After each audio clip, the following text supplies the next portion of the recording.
Live from the JSA Podcast Studio, presenting Data Movers, showcasing the leaders behind the headlines in the telecom and data center infrastructure industry.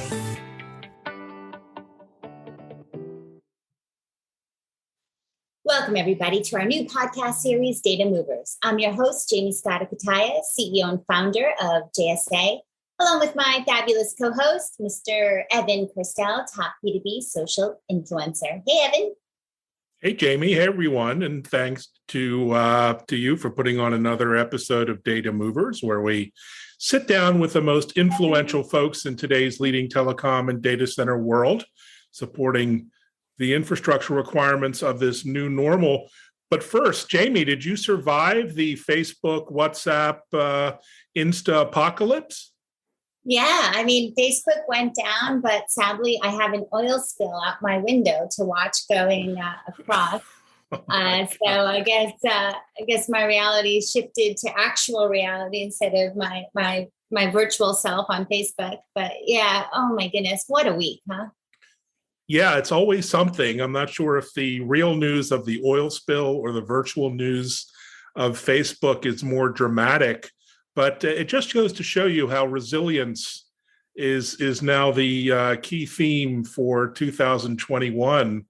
Don't put your eggs in one basket, whether it's a backup system on an oil tanker or oil rig or, a data center.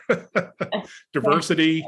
And having plan B and having backups and resilience, I think, in all aspects of your business and life have kind of come to the fore, huh? Yeah. And how precious this world is, and human stupidity needs to somehow rid itself and recognize how precious this earth is, and really for us to keep that first and foremost and double check. Protect ourselves, protect our earth.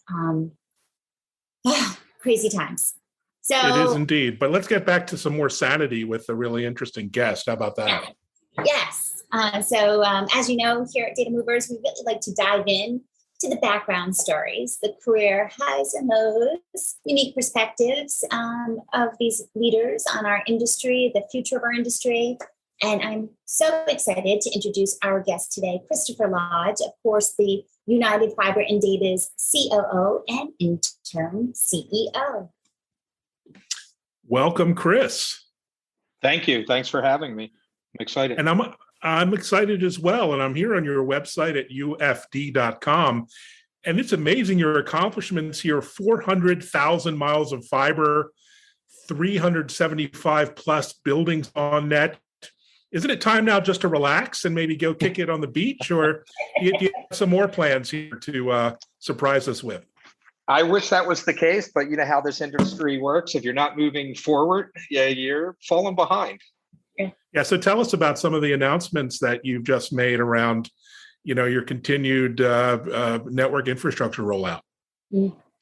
Yeah, so we just did some public announcements for some international clients, namely Deutsche Telecom and Eastlink Communications out of Canada, that signed up on the UFD route that we installed a few years back, and we're real excited to have them as customers and solving some of their infrastructure needs.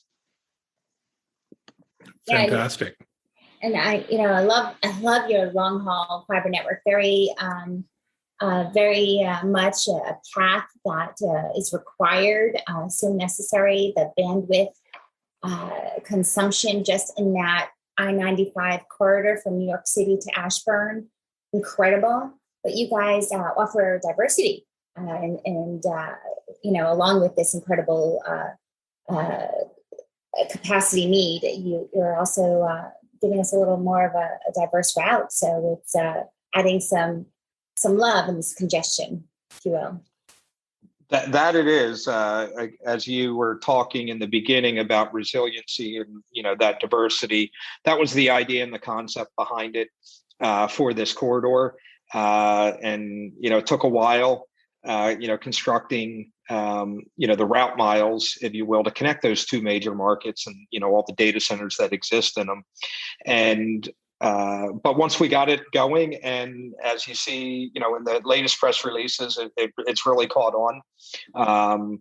The driving factors obviously is the diversity itself, just physically diverse in the corridor, but also we did something I think that's unique when you build something that long is we use the same cable manufacturer, and we tried to stick to some tight standards.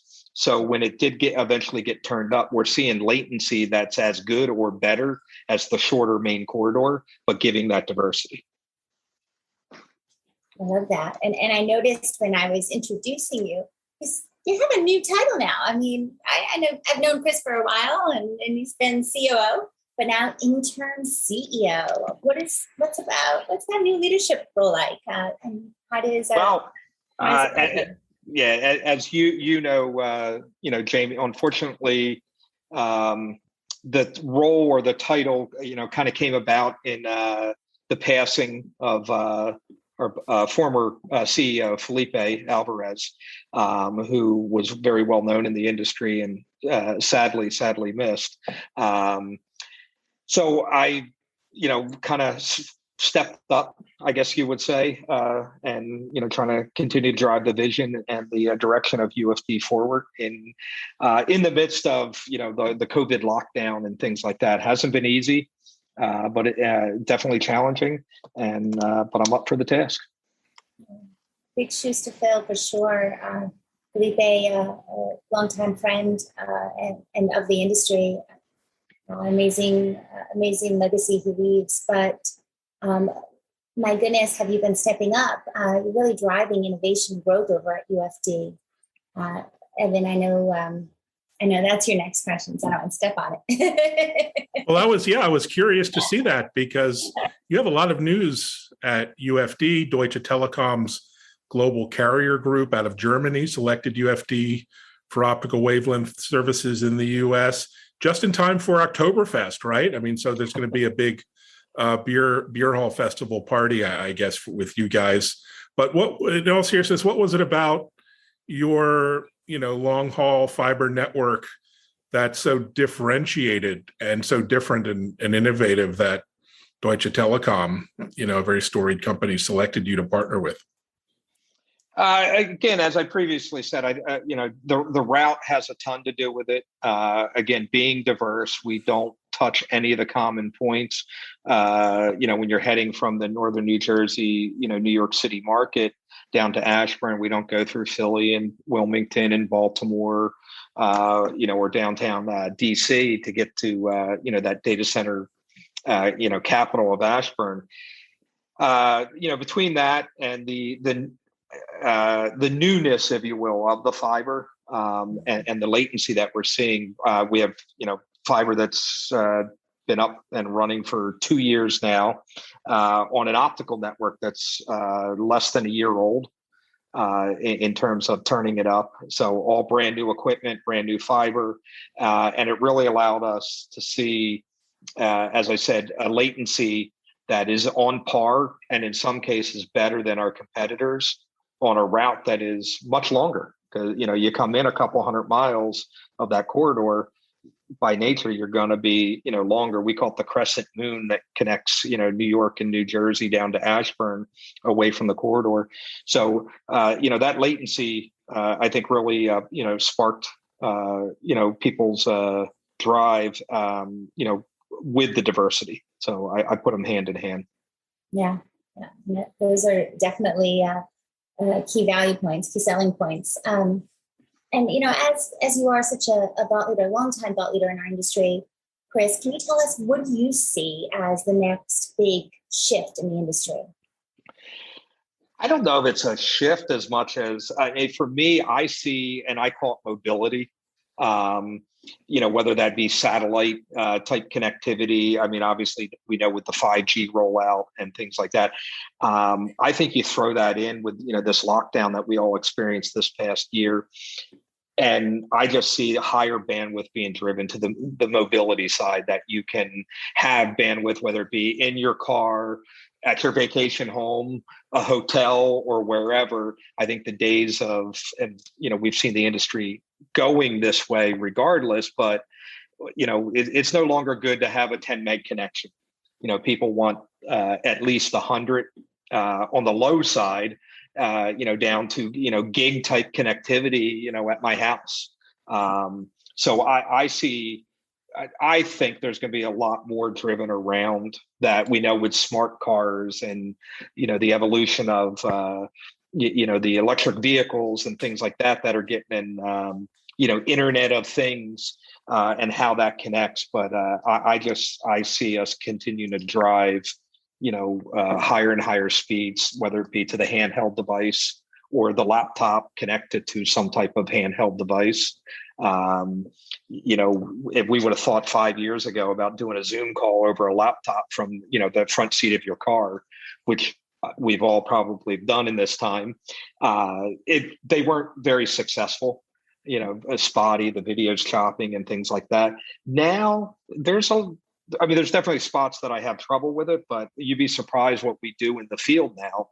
And that's just our side of the business. You look at all the other industries out there. So I just see that continuing to grow. Yeah. And I noticed in your website here, you actually talk about different industry verticals, whether financial services or healthcare, education, media, carrier services. Do you see any of those verticals of particular focus of yours over the next period of time? Like what's exciting for you? Right now, we're seeing a huge jump on our side in the financial vertical. Oh, so, really? Yes. Now again, UFD is a very young company, new network, ramping up customers. But so when you look at where our, talking with people has gone and quotes and ultimately turning into orders, the financial market for us the past 6 months has, quadrupled in terms of the conversations and, the orders associated with that.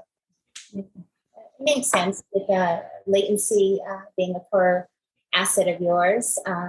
Lowest latency and being in the New York Florida financial hub. So can we move on over to the topic of Chris, the thought leader of our industry, Chris the person? Tell us more about your professional path. What led you here? Like a lot in this industry, I've been doing this for many, many years. I'd have to go back and look, but somewhere between 27 and 29, so we'll call 28 years in the industry.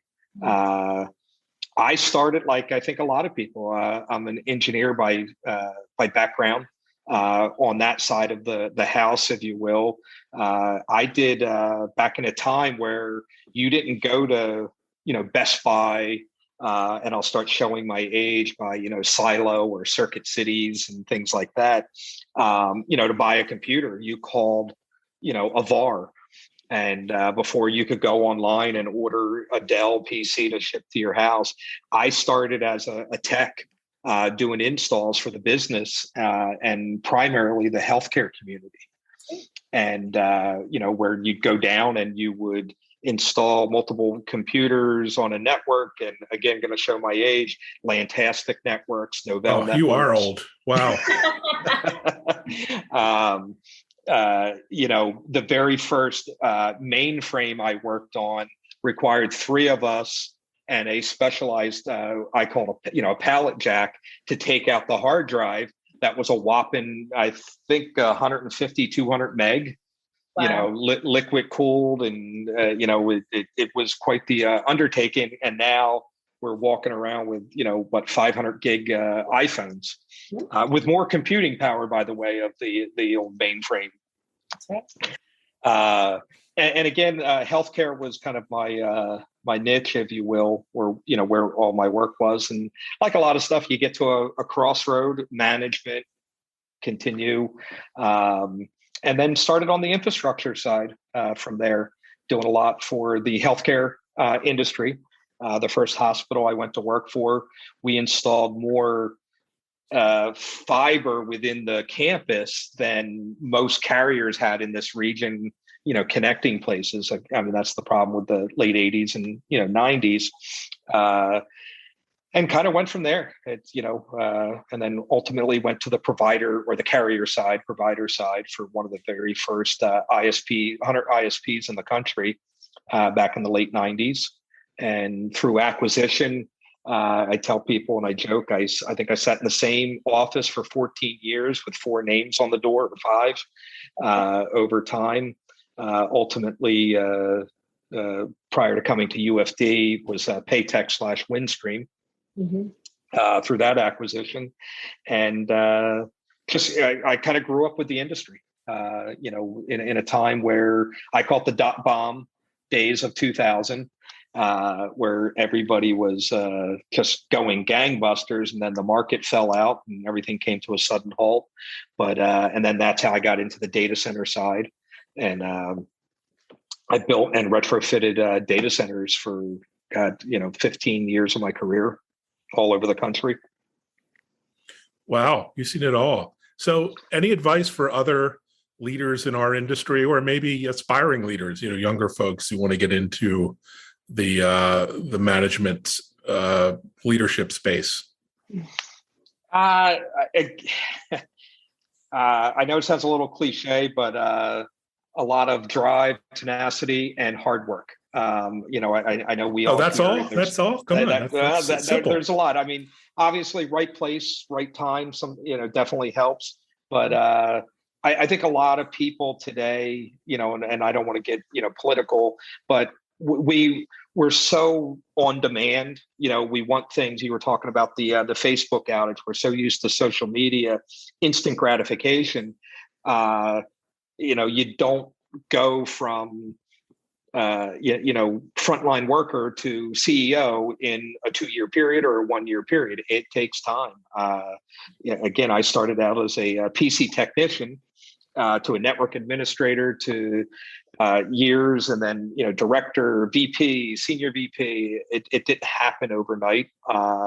My family will tell you, from my oldest children who were in their 30s to my youngest, I've missed different things, being out there working and whatnot, and you can't just take it for granted. You got to go put your time in. At least I feel you do. And it also allows you to be well-versed. I've always taken pride that because of the background at an executive level, I can sit in a meeting and talk about the optical gear or the build of the network. But I know, because I know what it's like to be in a bucket or sit in a splice truck or connect the optical gear. The questions to ask or challenge your team with. As opposed to never living and breathing it. Couldn't agree more. So well said. So well said, Chris. We like to end our data movers with this rapid fire fun facts section. So if you will, go ahead and just tell us the very first thing that comes to mind when we ask you a bunch of silly questions. So here we go. Favorite food that may surprise us? Well, I live in Pennsylvania, so Pennsylvania Dutch. Probably pork roll, which a lot of people in the country won't know what is, what it really consists of. But it's sounds terrible, by the way. But that's okay. It is. It probably tastes better than it sounds. Oh, it's very good. Anybody that's had it, it's a collage of pork products, but it's very Pennsylvania Dutch. Oh, awesome! I love it. Yeah. And what about movies? If you could have one movie on repeat, what would it be? Oh, that's a real tough one. I'm a movie aficionado, if you will. So that would be tough, depending on my mood. If I'm in for you still can't go wrong with things like Caddyshack. Yes. The classics. Still to this day makes me laugh. If I'm in another, I don't know what it is about the movie, but I can still watch it to this day when I'm clicking through the TV at night and it comes on. Gladiator with Russell Crowe. Seriously. It's just one of those. And same with The Godfather. Yeah. The first 2. They could be on anytime. And I just saw it last week, and I will sit there and watch it again. And my wife will come in and say, "You've seen this movie 10,000 times," but We have the same exact conversation at my house. I know. I see Gladiator or Godfather and on the menu. I'm like, oh, there goes my next 3 hours. There's a great podcast called The Rewatchables where these folks just dissect some of the classic movies and talk about them in detail. It's fun to listen to. I bet. I love it. And then two more, maybe three more questions. Favorite thing to do in the fall, in the autumn? What do you like to do to celebrate the change of season? We try to go out. I mean, obviously, in this part of the country, the leaves changing are, very dramatic if you go up into the Poconos. I don't know about favorite. So I'm a boater. So I actually like to take my boat out at that time.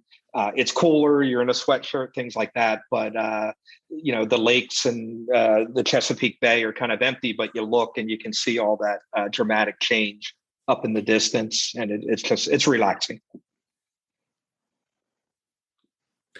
Awesome. And for productivity, what app do you use mostly on your phone? Or maybe it's Netflix for watching movies. I don't know. What do you say? It's funny because now with all the advancements in the apps, you get these reports that tell you how much time you do different things. Yeah, it's pretty much Twitter 100% for me. Yes. Yeah. See, for me, it's I'm sad to say it's about 90% of my phone is mail. Yeah. Yeah. Very sad. Very sad. Can't get away from it. No. All right. So last question. I promise we won't burden you with this fun facts section anymore. But one last one. What one word would folks use to describe you? Well, good or bad? Good. Well, good. It's only good. No, good. I would say drive. Again, I'm, my drive to excel or move forward or get something done. The bad side, I hear I'm impatient. I can admit it. I have a very short, patient, fuse, if you will. Not in a bad way, but I do, even though I don't like how social media has portrayed certain things. I like things, instant. So, like a lot of people. Yeah. Tenacious. Well, I'm sure your customers are happy about that. And thanks for joining us, Chris. Amazing to hear about UFD's meteoric rise and, the massive plans you have for the Northeast and beyond. So onwards and upwards. Good luck. No, thank you. We have hopefully some new great news that'll come out towards the end of the year, the beginning of the year, of some new routes and connectivity and things like that we'll be very excited to start sharing with people. Oh, sounds great. Yeah, I like that meteoric vibe. That's definitely UFD. And thank you, Chris, for being such a wonderful guest, but also industry thought leader. Really inspiring. And guys, if you enjoyed today's Data Movers podcast as much as I did, go ahead and check out jsa.net/podcasts for more episodes of Data Movers, as well as any other JSA podcast series we've got. We do drop our Data Movers episodes every other week on Wednesday morning. So go ahead and tune in. Yeah, and forget about Facebook and Instagram. Get on Twitter and follow us on Jay Scotto and Evan Kirstel. Some real fun. So until then, as always, guys, stay safe and happy networking.